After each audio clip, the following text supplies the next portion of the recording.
Good evening and welcome once again to this session of Duke Reads, the last in our second series on Duke Reads. My name is Frank Stasio. I'm the host of a program called The State of Things here at North Carolina Public Radio, WUNC. And I'm very pleased to welcome Sandy Williams, who is the Senior Vice Chancellor for Academic Affairs at Duke Medicine, also the Senior Advisor for International Strategy at Duke University, and Richard and Pat Johnson University Professor. In 2007, Dr. Williams was appointed Senior Vice Chancellor of the School of Medicine at Duke. He oversees both the Duke School of Medicine and the Duke... Oh, I was going to ask about that. Tell me about this. The Duke NUS Graduate Medical School in Singapore. NUS is National University of Singapore, so it's a partnership between Duke and Singapore to found a new medical school there, which is now about 3 years old.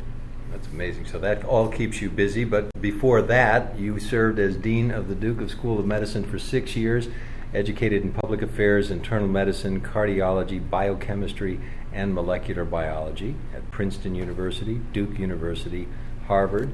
Spent some time at Mass General, Oxford University, and Cold Spring Harbor Laboratory. As a physician scientist, Dr. Williams discovered genes, proteins, and pathways that control development, proliferation, cell size, and differentiation of cardiac and skeletal muscle cells. He defined basic principles of how these cells adapt to changing physiological demands associated with environmental stresses, such as exercise, and disease states, such as congestive heart failure. He's led clinical research and educational programs in cardiovascular medicine, so obviously uncertainty has not gotten in the way of your hard work, and it's a pleasure to have you here. You served as president of the Association of University Cardiologists, chairman of the research committee of the American Heart Association, on a number of editorial boards, advisory committee to the director of the National Institutes of Health, and the board of external advisors of the National Heart, Lung, and Blood Institute. Real pleasure to have you here. Thank you, Frank. I'm glad you had time for this. Indeed. Copenhagen, this is wonderful, and I'm glad you brought it to my attention. Once again, a scandal that I had not even heard of this before you did, so thank you very much. What about this do you like? Well, there were several reasons I chose this work. First, it's about real people, and the play gives us both insight into their lives as human beings, and they played important roles on the world stage in the midst of some pivotal events that, without question, have had and will have a lasting impact on human history. The other reason I chose it is it's short. It has I thought people would read it, and the stagecraft, the dialogue, I thought was elegant. The other reason is I thought it provided a very nice connection between real scientists and how scientists work, how they do their work, and the world of the stage, the world of literature, and those worlds are often not very well connected. I'm not a physicist, so I'm as much of an amateur when we deal with quantum mechanics as most of the listeners tonight. But I am a scientist, and I have lived a life in science. I know how science gets done, and this play has the ring of authenticity when they're reminiscing about how physics in the 20th century came about. The collaborative nature of science, and in a way the improvisational nature of science, I think, is something that comes through in that dialogue and in the reminiscence, as you said. That's right. The other part of the way Michael Frayn presents this work that I thought was interesting and would guide discussion is he's very transparent about his craft. He provides these lengthy postscripts. He's even written an entire book called Stage Directions, which adds more to what he includes in this edition about his source material, how he weighed conflicting evidence that came from contemporary or historical observers of these times. So I think as much as any author I've read, he gives you insight into his own creative processes. Well, let's get right to the first question, because I'm sure all of the other questions that surround this are bound to come up in the dialogue that we have. Both the dialogue and the staging of Copenhagen suggest certain analogies between human thought or behavior and quantum mechanics. Do you find the analogies credible and interesting from a literal and or figurative perspective? I'll start with you. I thought I'd quote from Frayn himself in one of his postscripts, where he said this: "How difficult theater is, by turns unpredictable, maddening, tedious, enthralling, crushing, exhilarating. In other words, just like science." So I think this question is interesting at two levels. One, in the main thrust of the play is, I think, an understanding of human intention. Again, Frayn himself describes this work and others that he's done as predominantly about the epistemology of intention. To what extent can we judge other people's actions and understand them based on their intent, or even our own actions? And there is a certain unknowable quality to that, which is analogous to the uncertainty principle that Heisenberg so famously founded. We won't go into any real physics tonight, one, because I'm not qualified to do it, but I think it is important to point out that uncertainty is not a very precise way of describing this, either in a physical sense or in the sense where it's applied to human behavior. There can be things about which we're uncertain because they are not known to us. Right. Uncertainty in quantum mechanics means something quite different. It means that that the issue in question is fundamentally unknowable. Not that it's just not known, and it deals with pairs of conjugate variables where one wants to know the position of an electron or its momentum. The more precisely you define one, the less precise obligatorily your understanding of the other becomes. And I think that, to me, produced some fascinating analogies to the dialogue of the play, to our attempts to understand what is the fundamental mystery of the play, which is why did Heisenberg go to Copenhagen in 1941. And as you said, it's about real people, and I think that's part of the genius of this play. Here's a playwright who works in a kind of theatrical craft, the imaginative realm, who takes very real figures about whom we know much. We know that, in fact, they had this meeting, and still there's mystery, and the mystery compounds itself with each word, and so it becomes the very demonstration of the uncertainty principle. If you're going to measure one accurately, then you have to let go of a measurement device for the other, and you've lost track of it, and that's precisely what he does in this play. So using real people was probably the best illustration of the play. And also, one gets some sense of the stagecraft from reading the play. This comes across better, of course, to see it staged. But the actual movements of the characters on stage, their juxtaposition in the dialogue, mimics to some extent the interactions between subatomic particles. I wondered about that because I found myself trying to imagine how I would stage this, and I didn't, read the notes before I read it to see what would I do if how would I stage this and keep it interesting, on the one hand, but also compound the meaning. I mean, beyond just sort of keeping people from walking out. So you say it was good.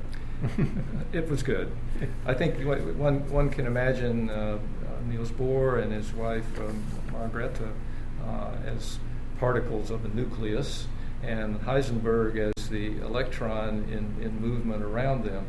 And there's a very clever bit of stagecraft, I thought, in the opening scene of the play, where Bohr and his wife are speaking to each other, and Heisenberg speaks, but Heisenberg is not heard to them. It's only later in the play, when they revert back to hindsight on events, that Heisenberg is actually connected to them. So he's moving around them, but without any definite sense of contact.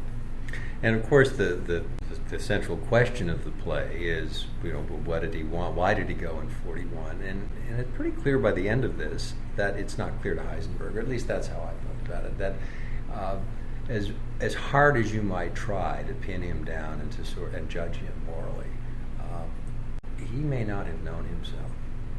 Indeed. One other point about quantum mechanics that enters into, I think, a fundamental relationship to our understanding of the natural world is when in Newtonian physics, the future position and movement of objects in space is knowable and predictable in a rather well-defined sense if you know the initiating variables. Right. This is why we can fly to the moon and airplanes stay up. And if something's going this fast and it weighs that much, and the it's solar gonna, system doesn't right. collapse. But if Right. you carry that out to an ultimate conclusion, it means that every event in the universe, including the inner workings of our cells, the electrical processes down our brains, is totally predictable based on some initial starting point, and that free will is an illusion. And if the entire universe were ruled solely by Newtonian physics down to a subatomic scale, one might conclude that. Quantum mechanics opens up the idea that we don't live in a deterministic universe, and that in some way the uncertainty of reality at the subatomic level is an analogy to what we perceive as free will. Free will, and Heisenberg may have given a scientific explanation for what others might know as grace. Indeed. And that's where, I think that the genius of the play, too, and again, the subatomic, as I understand some of the principles and Richard Feynman's understanding of quantum electrodynamics, that photons, for instance, have a few possibilities in terms of where they might go.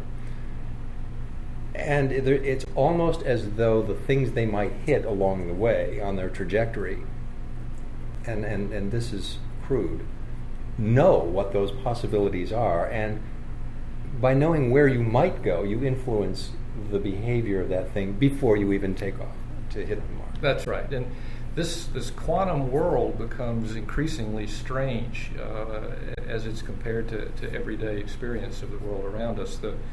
I think one of the most accessible examples is the Two-Slit Experiment, which is referred to here. So light, is it a wave or is it a particle? It is both, and it will become one or the other depending on how you interrogate what it's doing. So light approaching a wall that has two slits in it, if it's a particle, it would have to choose which slit to go through. And yet that's not what happens. You can see evidence that it goes through both slits at once. But if you interrogate it in such a way, it'll revert to a one-slit event. So the quantum world is very strange, and it was, I think, a great leap of human intelligence to do what these physicists of the early and mid-20th century did to help us understand the natural world. And it led them to understand that how you ask the question and what kind of result you're looking for will determine really the sort of the behavior and the nature of the very thing you're questioning. That's right. In some ways. So, and if we're questioning a guy like Heisenberg, were you here to warn me that the Germans are developing the bomb? Were you here to tell me, look, we're never going to get it, you should stop too because this thing is too horrible for any of us? Were you recruiting me? What was the point? Well, it may have been all of those. He is a scientist. Yes. He is a patriot. He is a human being. Why can't we believe that all of those identities were informing his thought process? He was a friend. He was in many ways a son to Bohr. So all of these dimensions play out. One more point before we leave this question about physics and analogies to real life. One term that features very prominently in this history is that of critical mass. Now, we frequently use critical mass in everyday speech to refer to a sufficient conglomeration of resources or people to accomplish something. But in scientific terms, the calculation of critical mass, meaning the minimum amount of a fissionable material that could be brought together in pure enough form to create a bomb, was the central question, a practical question of both the German and American bomb efforts. And in the historical record, it's not clear that Heisenberg either made an error in calculating critical mass, which misled the Germans to believe it wasn't possible and direct their weapons resources elsewhere. Or he either purposely or subconsciously chose not to do the calculation. So these are other interesting aspects of the history that relate to the physics, to terminology that we use in our everyday life. And it did lead to speculation. I mean, here's the wonder of the play and where it takes you in your imagination. Precisely that question: to what extent do the multiple identities in our own lives, our fatherhood and our sonhood and our career, do battle in a way that neutralizes our ability or undermines our ability in some other way? Heisenberg may have thought he was helping the Germans, and as you say, subconsciously couldn't allow himself to do it and put impediments in his own way. I mean, I think this is the basis of neurotic behavior. I think psychosomatic illness. There's all sort of there's pretty good evidence that we do this kind of thing. You know, soldiers who can no longer operate their index finger, that sort of thing. So there's pretty good evidence that may be what's in play here. We invite your questions as well. We're always happy to take your questions and your comments on this wonderful play, Copenhagen, today.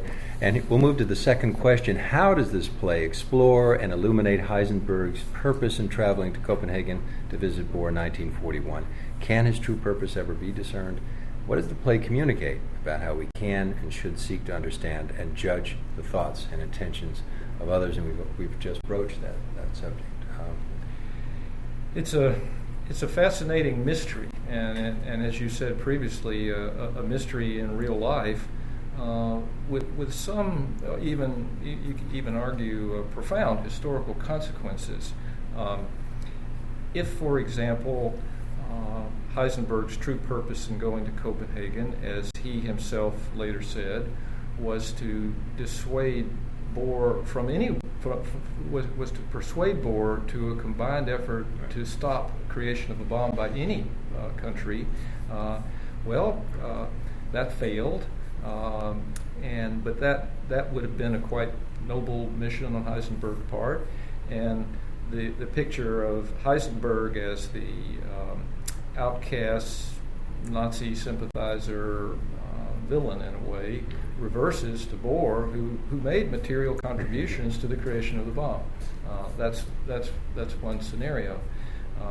Another scenario, of course, is that Heisenberg went to extract knowledge from Bohr. He was struggling with the critical mass issue and other scientific questions, and he was trying to pump his former mentor for information he could take back.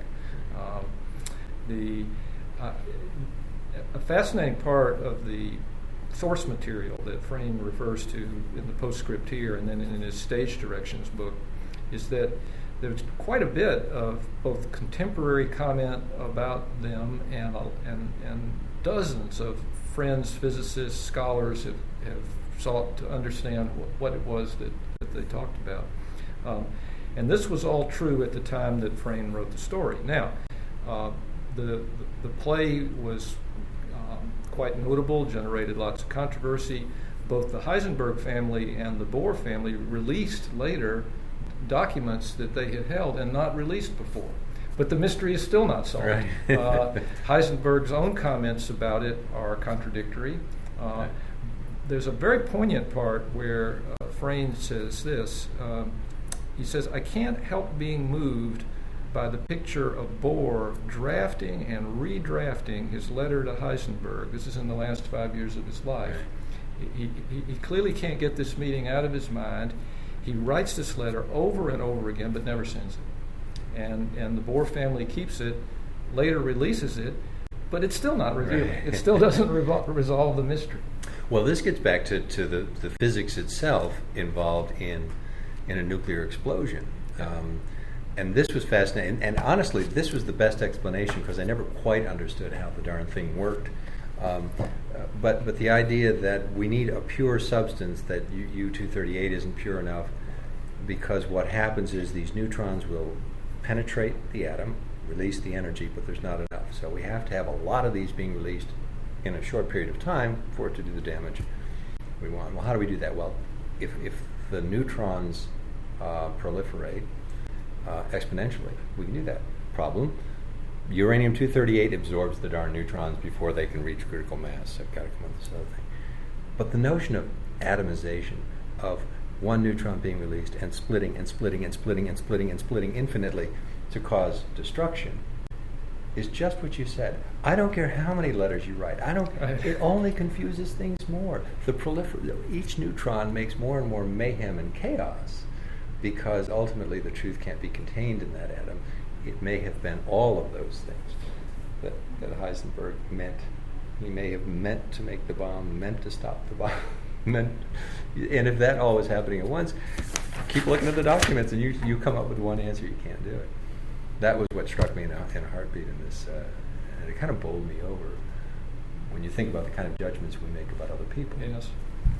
Yeah, I think the play addresses the question of are the value judgments we make about other people's intentions ever valid?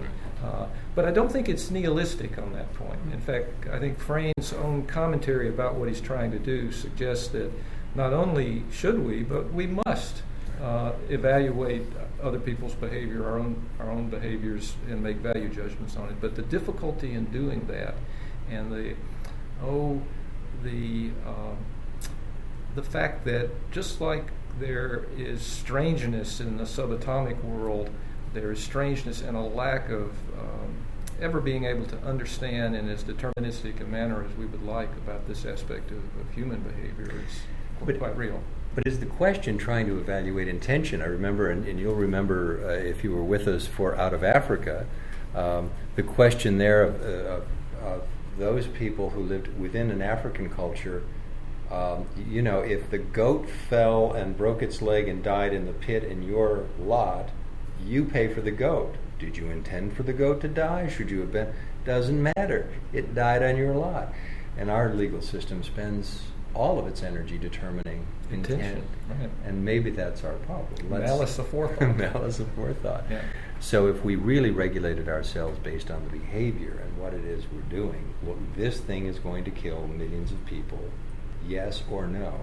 Not, well, will the other guy get it first? None of those questions. I mean, it would be an interesting way to operate if intent, which we're beginning to think is a pretty hard thing to get at, yes, we're never on the table. Well, the play concludes, and this reflects some of the real-life dialogue and correspondence and writing as well, with Heisenberg sort of turning the tables on Bohr. Bohr was viewed as this very good person, and indeed he was. In fact, you'll notice he's referred to in his scientific circles as the Pope. Mm-hmm. It begins to take on a religious level. And he was a fine person, very gentle. But Heisenberg points out that Bohr's actions led to the deaths of 100,000 people and threats to the entire human community, whereas Heisenberg never harmed a single person. The role of intention versus outcome in our value judgments is certainly something we've never fully come to terms with.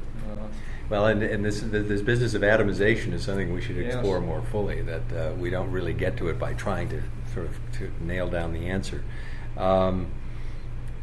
Have we explored this? Can it ever be discerned? I think that's a good question. How do we place? But let's pursue this thought, that it's not nihilistic. In other words, the fact that maybe our physics is upended by subatomic physics, that trying to rein it all in and predict where the cannonball is going to end is a little harder for us, doesn't mean that we should give up, or that there's no place for conviction in the modern world. I agree entirely, and I think that is Frayn's message. In fact, I'll quote from him again. He said, the great challenge facing the storyteller and the historian alike is to get inside people's heads.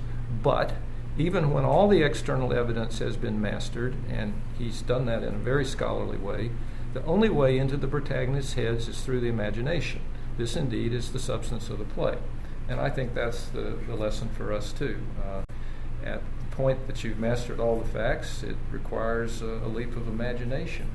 but it's an exercise worth doing, and we must do it. And a collective one. It involves the Yeah. audience. I mean, it's That's not right. just an exercise for the author. He really wants. He's chosen to make a stage and to involve us all.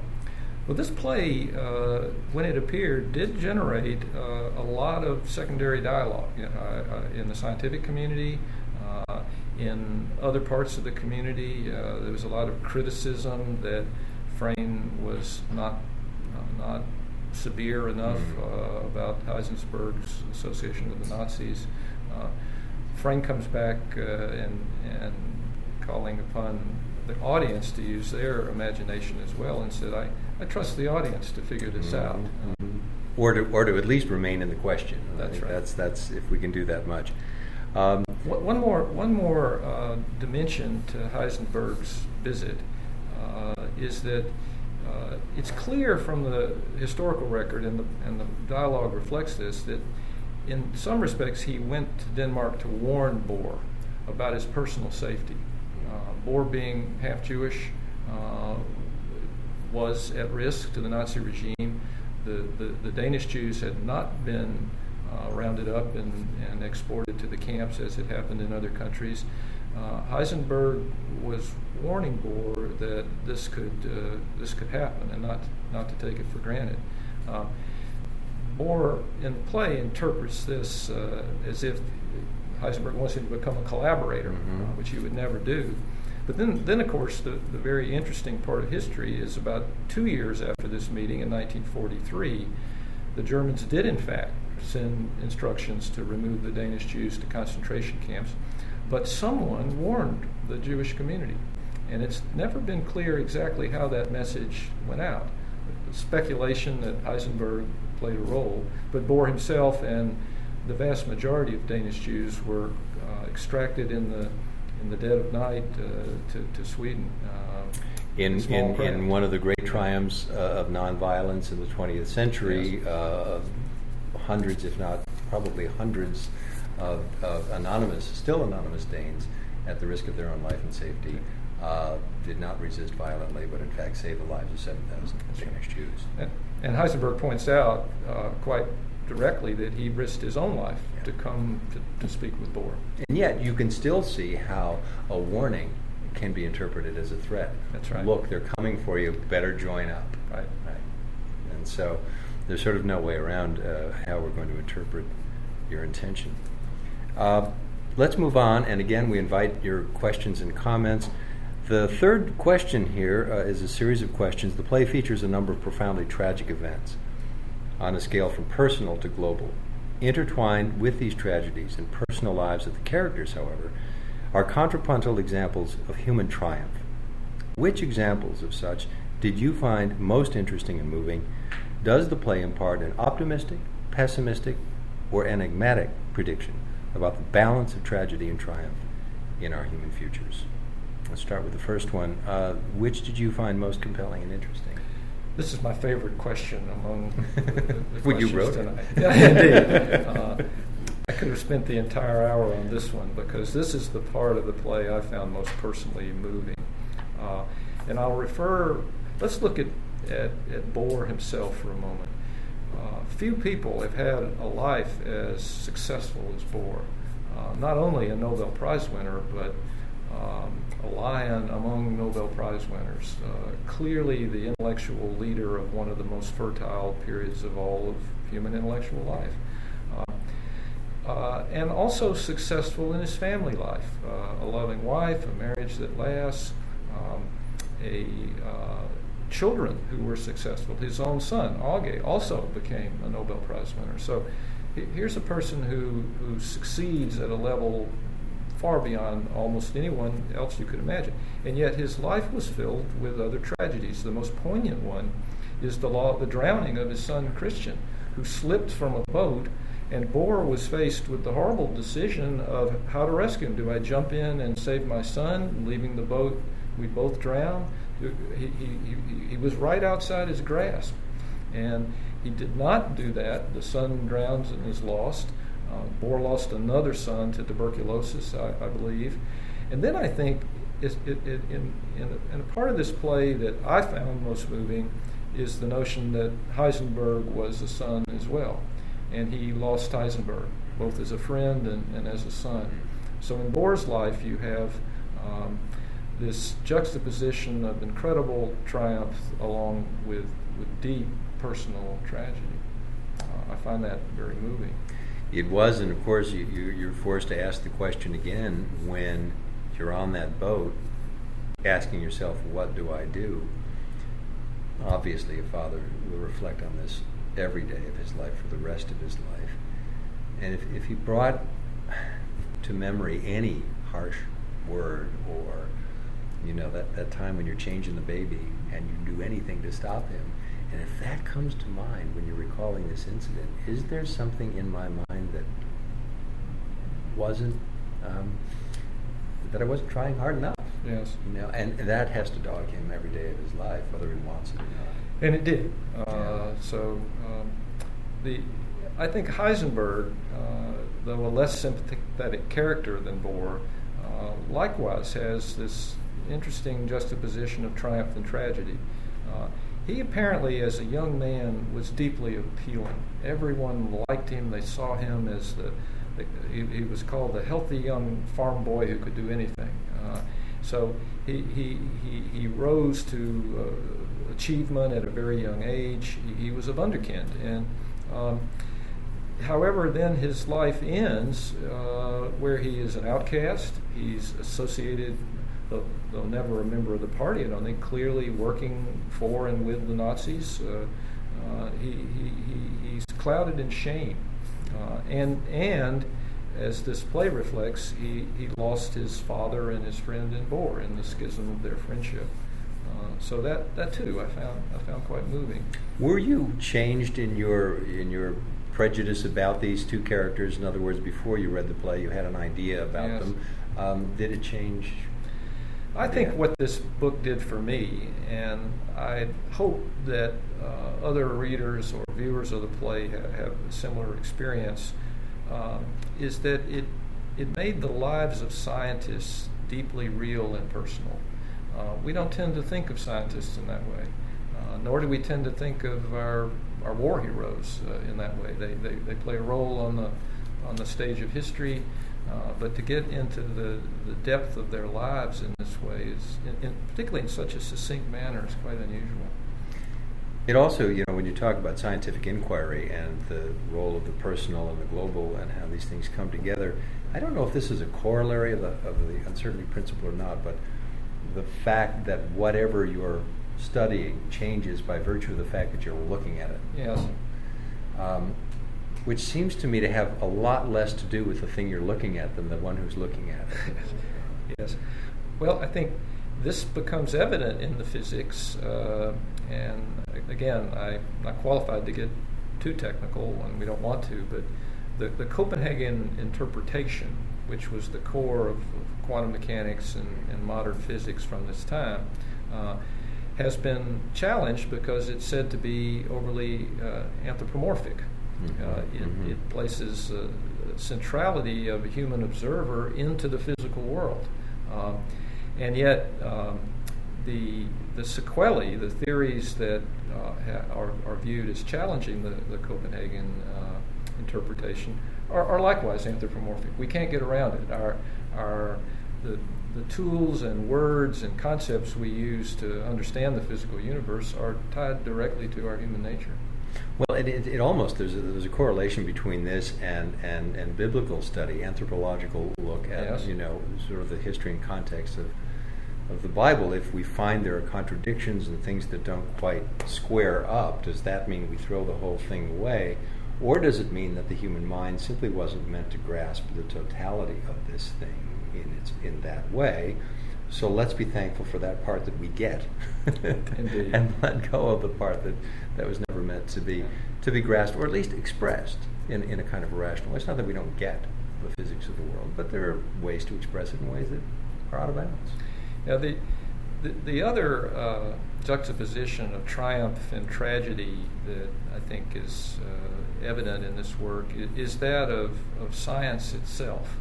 On the one hand, an intellectual understanding of the world around us, from subatomic particles to our own behavior is what makes us human. We're driven to understand, and there's something ennobling and deeply human about that. And the Copenhagen interpretation, quantum mechanics, is a great step forward in human history in that regard. And yet, almost pari passu within that are the seeds for the destruction of our planet and human society as we know it. And the physicists themselves grappled with this, and in ways quite contradictory, even self-contradictory. Different physicists took different positions at different points in time, Einstein included. Einstein encouraged Roosevelt to commit to the American bomb program, but then he had deep reservations about actually going forward or ever using it. And this theme rings true in the lives of many of the physicists of that time. So let's get to this next part of this. Are we optimistic, pessimistic, or are we left simply with mystery and all of those things? I think your reference to religion probably should be answered in the same way, is that it's a mystery. Yeah. But it's a mystery we can't fail to engage as humans. And that's it. I think that's what it leaves, or what it left me with, and I'd be curious to know how other readers felt about this, was just that. There is a triumph, as you expressed it so eloquently, in the fantastic discoveries and understanding that we've made in the 20th century. It's a triumph, and it's a call for hallelujah and praise, and with a simple dose of humility and an acceptance of grace and mystery, we could really put this to good effect. Absent that, we might be hurt. And it's a call to sort of, to me, to stay in contention, to hold off on judgment long enough for these things to play out in a productive and creative way. Well, I think the current and ongoing tension around stem cells is an example of this in our own time.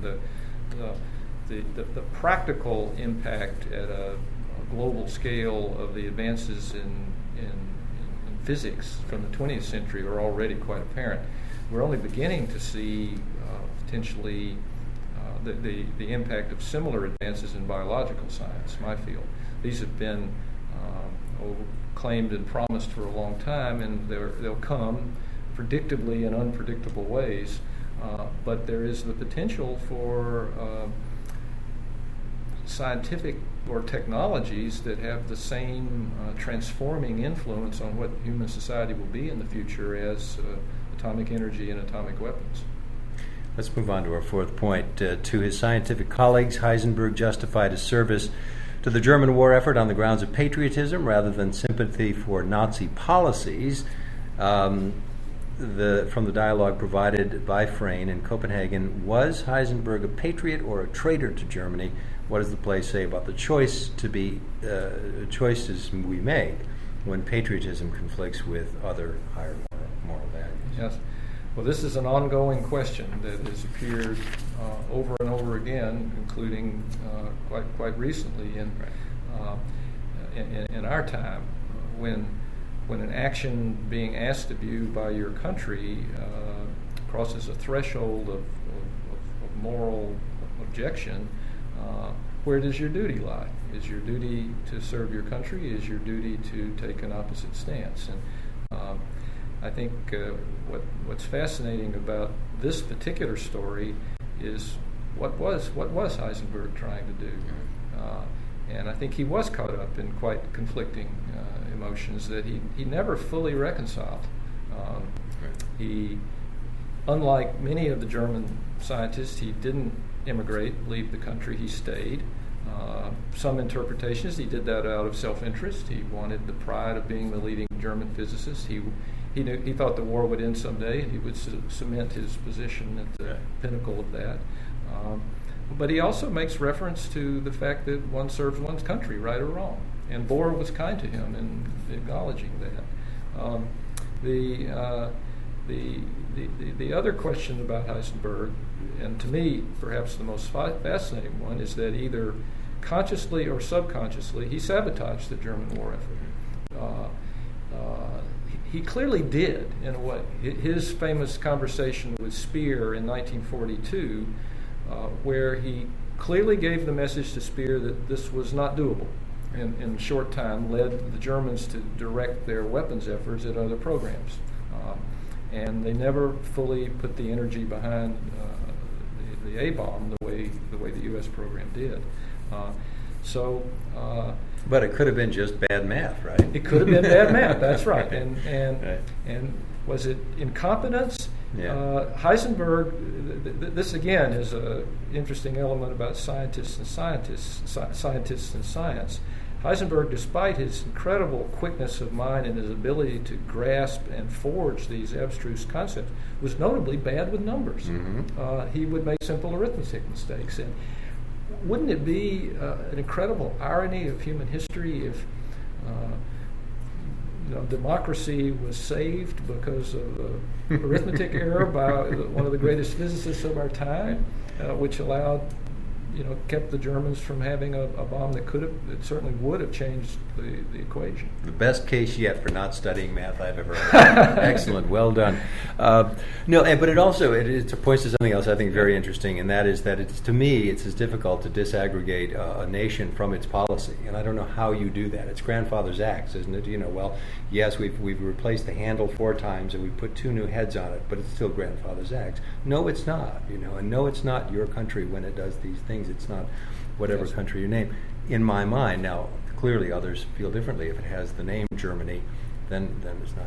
But to disaggregate the policy from the nation is as difficult in my mind as to disaggregate or to disentwine your emotions and your moral sense from your intellectual sense. Okay. So it's quite possible that pulls away from whatever math aptitude you might have had, yes, and can interfere deeply with. Well, the more intriguing proposition is that Heisenberg, in fact, made the very difficult choice to alienate himself from all of his colleagues by seeming to align himself with the Nazis, but he did so with the full intent of holding them back, thereby exerting much more impact for what we call as good than if he had followed the conventional route of other scientists.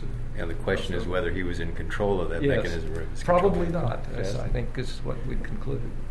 Let's move on to the next one, because we've got some other thoughts here that I think help sum all this up. Given the limited state of scientific literacy among even well-educated and cultivated people in our culture, how can a play, book, or film with science and scientists as both a subject and a metaphor successfully appeal to a general audience without descending into melodrama? Does Copenhagen succeed in stimulating your interest in science and in scientists? Well, it's a bit of a source point with me is that most of the manner in which science and scientists are depicted in most current plays, films, books, the literature, is far from how it's really done, and it often deals with stereotypes. What I found refreshing about this play is it gave insights into how science really works. It's about conversations, it's about playfulness, it's about sometimes childish behavior.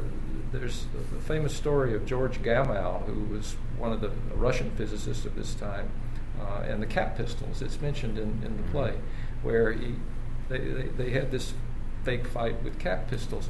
I've heard of similarly silly workings of some of the great molecular biologists when they were debating critical points of which way the field was going to go. So Heisenberg in the play muses about skiing, about music, about walks. I think Margrethe comments that much of 20th century physics was done in the open air. It personalizes how scientists and how science actually gets done, and it's far from, I think, what people who don't live in this world may think. So on my campaign to encourage a higher degree of scientific literacy among literate people, I think this this play is real. It has the ring of truth. Well, let's read Joanne's comment about this. She says, I believe the author made a wise decision to write a play instead of a book about the story and the information. A book could have gotten bogged down with scientific complexities.